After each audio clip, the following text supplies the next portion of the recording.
Young girls are the best. What? That's enough. I'm gonna date Ruby.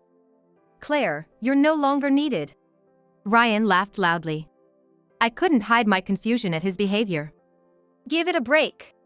There's no way Ruby would date someone like you. Huh?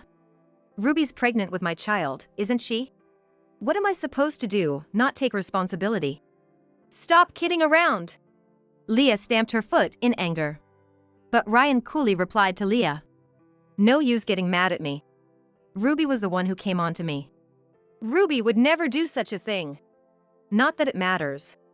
I'm the one she approached. So it's true, and I've done nothing wrong. Ryan put his bag down on the table with a thud. Apparently, nothing got through to Ryan. Well, if that's how it is, I have a plan. I'll just give you time to think about what you've done. Of course, you don't have a say in this. You'll pay for having your way. I don't know what to do. You don't have to say that. I'll take care of getting us to where we need to go. I gently put my hand on Leah's shoulder. My name is Claire Brown. I work in the office at my father's construction company. I just turned 50 not long ago, and I've been thinking about taking it easy. But I can't quit my job. The reason is, my husband Ryan is unreliable. Ryan runs a small electronics store in town. He's the owner, but the business isn't doing well. Complaints from customers are increasing, while the amount of work seems to be decreasing. That's why I have to work hard. Otherwise, our household finances won't make ends meet. That's why I'm still working at this age. But it's not all doom and gloom in my life. Actually, my daughter Leah graduated from college and landed a job at a renowned apparel company. I'm a bit lonely with Leah's independence, but honestly, it's a relief. So, my only worry right now is Ryan. I'm not asking for much. Just that he works properly, that would be enough. But Ryan doesn't work seriously. That's why I always carry a lawyer's contact information in my pocket. I muttered sarcastically. I want to divorce, but somehow I can't bring myself to do it. For the past few years, that's the kind of indecisive life I've been leading. You might wonder why I married a man who doesn't work. It's not like Ryan was always unserious. My family runs a construction business. My father is a carpenter, and now my brother, Nathan, helps out too. My father's construction business and Ryan's electronics store have been working together for a long time. To put it simply, it's like this. First, my father's construction company takes on remodeling projects. But such work can't always be done by carpenters alone. Depending on the situation, people with qualifications in plastering, gas, or electrical work are also needed. That's when my father would call Ryan's electronics store for help. Initially, it was Ryan's father who did the work, but later Ryan took over. Anyway, it was through working together that my father noticed Ryan. You're a hard worker, so you'd be perfect as Claire's husband. Claire, that's your daughter, right? Yes. You're close in age, and she'd have no complaints, right? That was the start of our marriage. So, it goes without saying that Ryan was serious at first. I also thought he must be a good man since my father introduced him. But as we spent more time together after marriage, Ryan gradually began to show his true colors. By the time Leah was in elementary school, Ryan had started going out drinking night after night. Out drinking again? What's wrong with that? Just a little. Just a little. Aren't you drinking too much? When I frowned, Ryan retorted with an annoyed look. I'm working so we can live, aren't I? That's true, but Leah is still in elementary school, and we're going to need more money. I know that. Don't worry. Ryan laughed it off. I felt anxious, wondering if he really understood. A few weeks later, on a day off. During dinner preparations, someone suddenly came to visit. Who could it be on a holiday? I wondered and headed to the front door. Hearing outside, I saw an unfamiliar man in a black suit. Hello? I opened the door slightly and asked. The man responded in a low voice. Is Ryan Brown here? Do you have business with my husband? You're the wife? Then you'll do. I've come to collect your husband's debts. The man raised his voice. I quickly shut the door. With a loud bang, Ryan came rushing out from the living room, having heard the noise. What's wrong, Claire? Some stranger. He's demanding payment for your debts. Call the police right now. I was almost shouting. But there was no sign of Ryan moving. Wondering why, I noticed Ryan walking past me. He opened the door himself and started talking to the man outside. Could you wait just a moment? No way. I told you about today's deadline. The man shouted. Right then, Leah, who had followed Ryan, started crying. While comforting Leah, I watched the two men talking. It seemed like they were getting somewhere. Ryan has debts. As I stood there stunned, Ryan suddenly began to beg the man. I beg you. I have a daughter and expenses are high. The man's expression darkened. Seeing Leah crying, the man sighed. I'll give you 1 more week. With that, he slammed the door and left. Naturally, after the man left, I confronted Ryan. What were the debts about? Who was the man? I asked rapidly. Ryan tried to dodge the questions at first. But as I didn't let up, he finally relented. Just some bar tabs that piled up. It turned out someone from a bar had come to collect unpaid bills. I was relieved it wasn't someone dangerous. But at the same time, I was furious. Sort out the money yourself. And, if you get into debt again, I won't forgive you. Yeah, I won't get into debt again. Promise me. In the end, Ryan borrowed money from his parents to pay off the tab. Normally, after something like that, a person would become more responsible. But Ryan was different. Far from becoming serious, he started going out even more.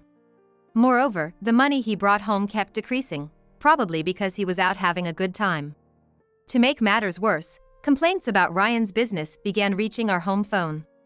On top of that, I even heard complaints about his interactions with women.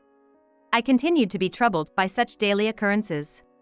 Eventually, I reached my limit and confronted Ryan. Hey, why are complaints about your store coming to our house? Huh? Don't ask me about that.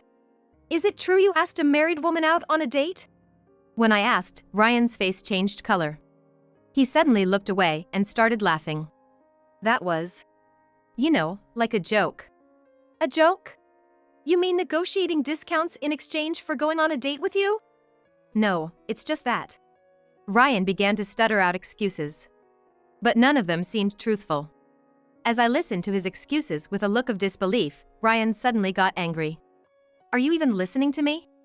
I am listening. Liar. You looked distracted. Ryan raised his voice. He always gets loud when things don't go his way. A bad habit of his. But that also proved my suspicions were right. Those complaint calls were true. While Ryan was making a scene, I was thinking about this. After that argument, our relationship only got worse. Even the smallest things would quickly escalate into arguments. Isn't dinner ready yet? You're not bringing in any money, so I had to start working too. Just wait a bit. Huh? What's with that tone? Are you looking down on me? As usual, Ryan raised his voice when things didn't go his way. Maybe my tone was a bit harsh. But I was fed up with him not contributing to the household expenses. So, a little retaliation felt justified. Leah started to make faces too, perhaps because she saw me doing the same to Ryan. By the time she was in high school, her attitude towards him became even colder. As soon as Ryan came home, she would retreat to her room, no matter what she was doing.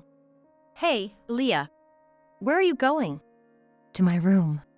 Are you studying? Yeah. Leah muttered softly and locked herself in her room. Ryan was angered by Leah's attitude. What's with that behavior?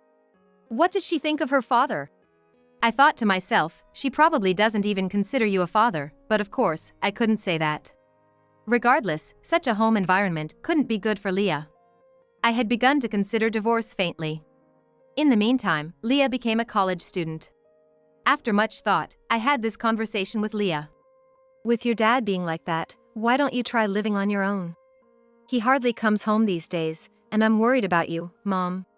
I'd rather stay here. Leah's words made me tear up. Indeed, Ryan hardly came home lately. And when he did, it was just to demand money from me. So, I decided to respect Leah's wishes. If that's what you want, then that's fine. Yay! Oh, can I bring a friend over sometime? Sure, when Ryan's not around. I know. It was a few days after this conversation that Leah brought her friend Ruby over. Initially, I was taken aback when I saw Ruby for the first time. She had flashy blonde hair and heavy makeup. But after talking to her, I realized she was just a normal, serious, and nice girl. Ruby began visiting our house frequently after that. Because of this, Ruby and I also became close. Here, have some cake. Oh, thank you. Are you sure? I got it from my part-time job.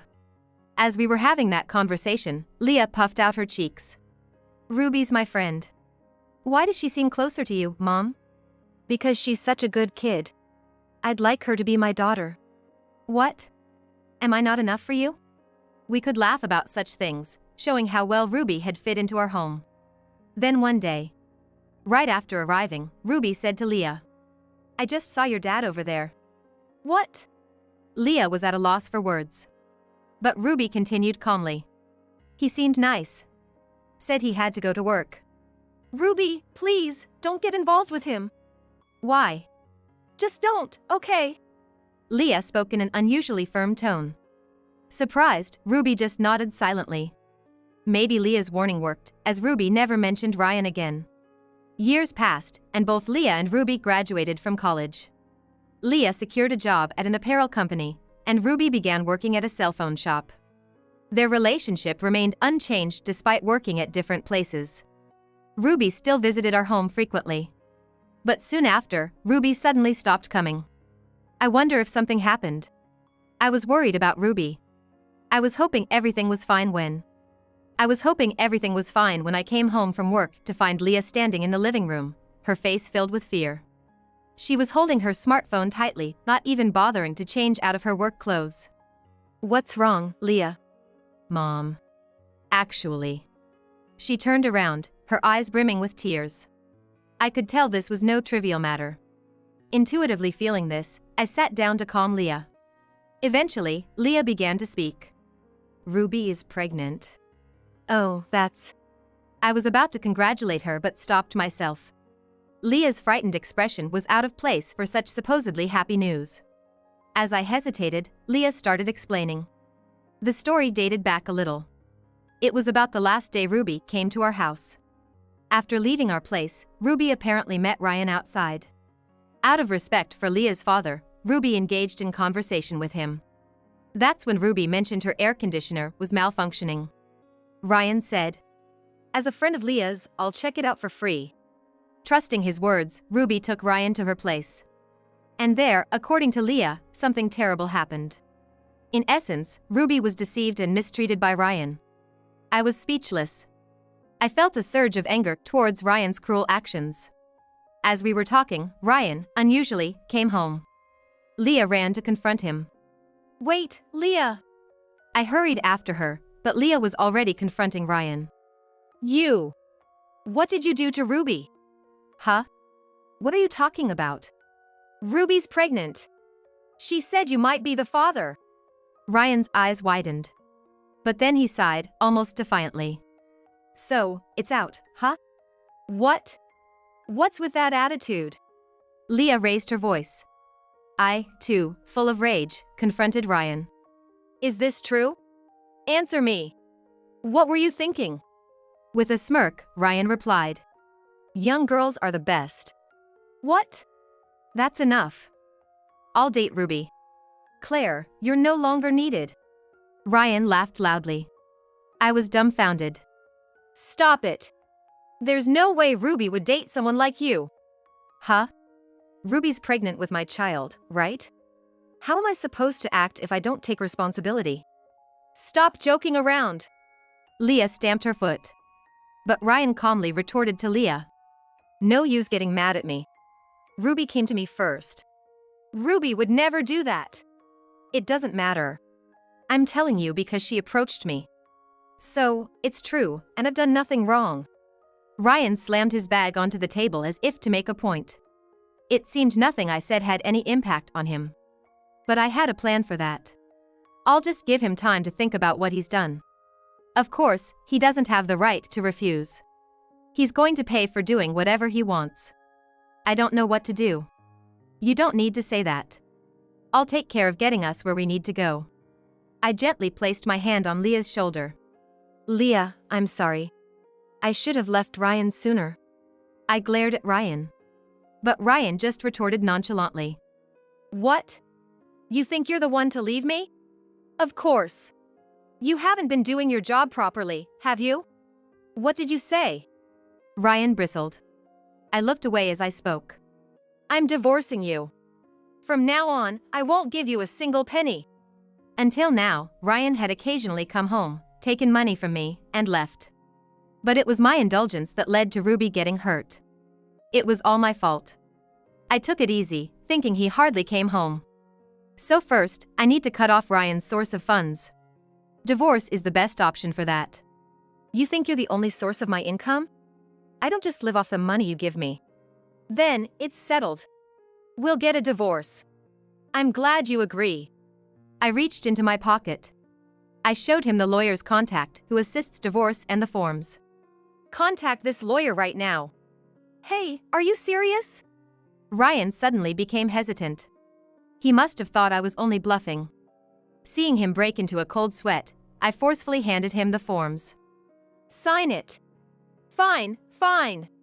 Ryan shouted, clearly upset. That meant it was inconvenient for Ryan. But it has to be this way, otherwise it would be a problem. This is just the beginning, after all. Ryan quickly finished signing. I quickly snatched up the form.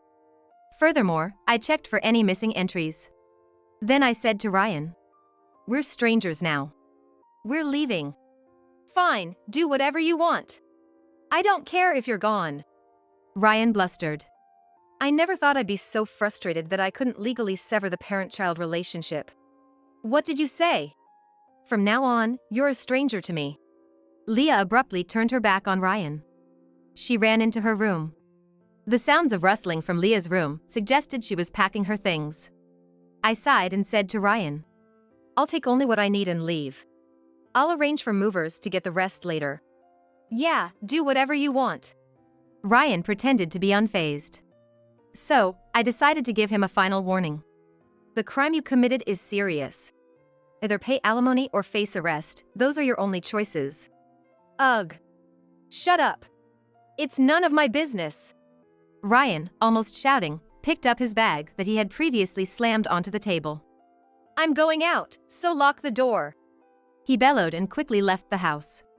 I sighed and returned to my room. Afterward, I packed our things, and Leah and I went back to my parents' house. When we arrived, my father and brother were both shocked. But I didn't want to discuss the reason in front of Leah. Go take a shower.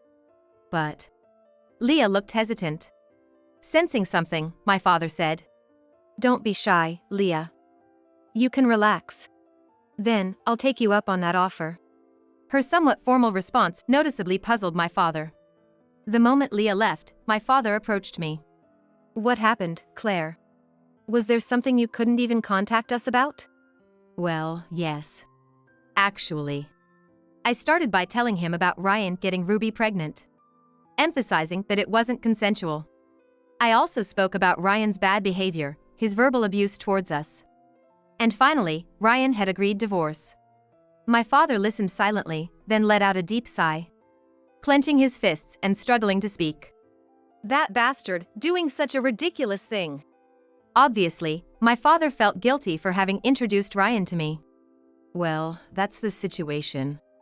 Please, take care of Leah more than me. I understand. I'll help with anything I can.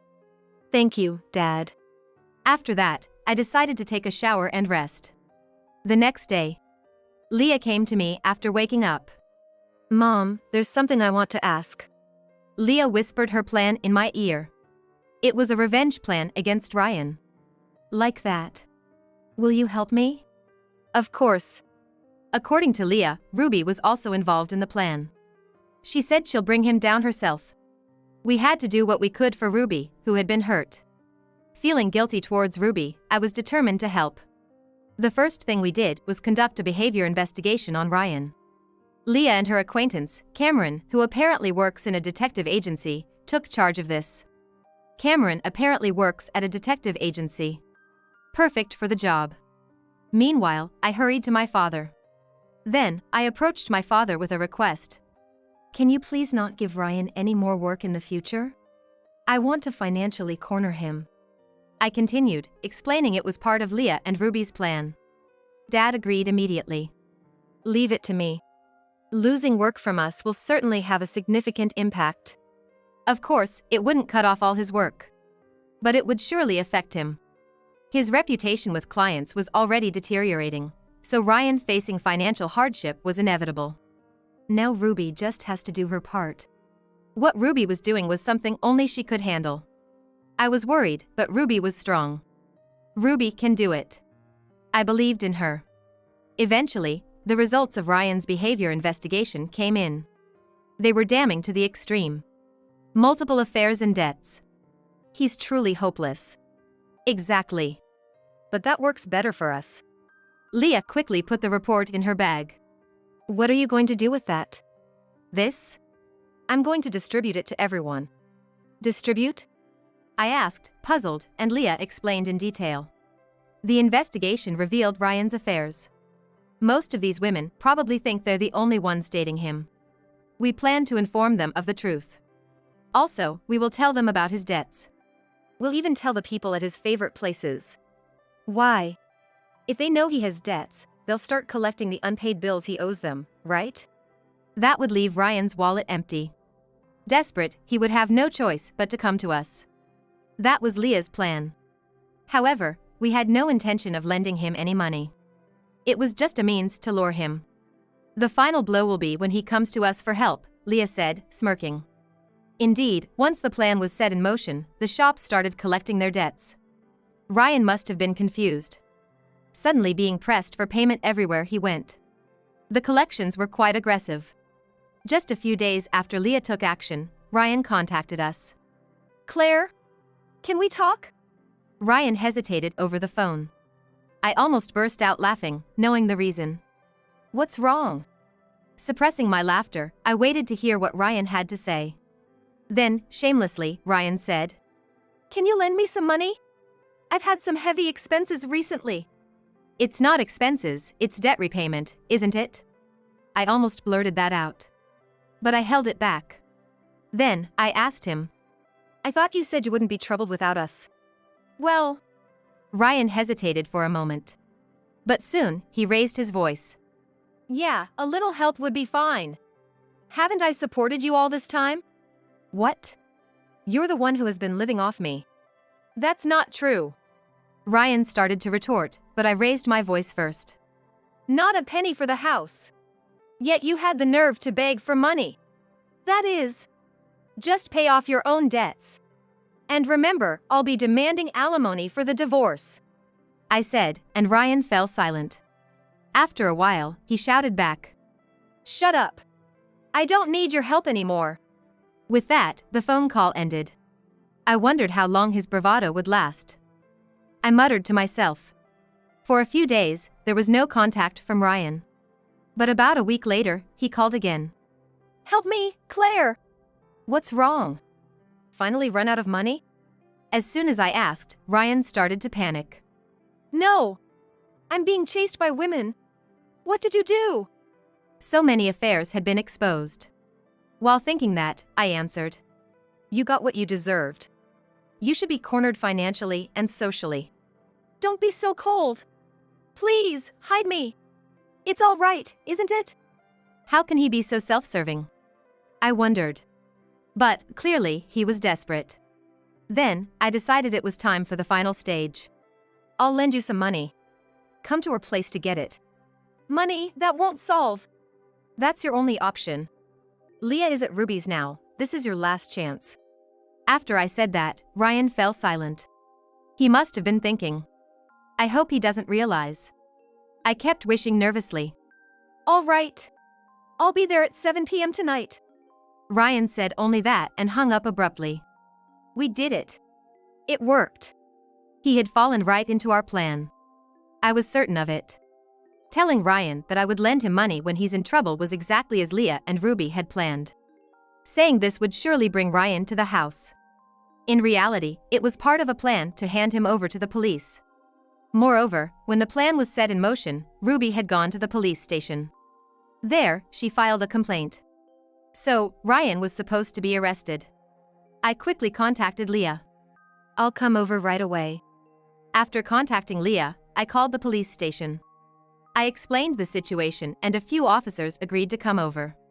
So, with Leah, Ruby, and a few officers, we waited for Ryan to arrive at the house. Eventually, the appointed time came. However, Ryan did not show up. Hey, maybe we've been fooled. But he should be in trouble without money, I said, though my heart was filled with anxiety. Maybe Ryan had figured out the plan. What to do if that was the case? My heart felt like it was about to burst. Then, my phone started ringing. I answered the phone, thinking it was him. But it wasn't Ryan on the other end. Huh? Police! I blurted out, inadvertently glancing at the police officers standing behind me.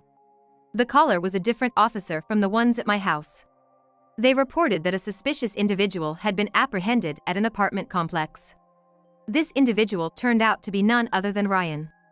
Why would this happen? The words just blurted out of my mouth. But after listening to the police officer's explanation, it made sense. Ryan had been arrested at an apartment complex well known to Leah and Ruby. To be precise, it was the complex where Ruby had lived until recently.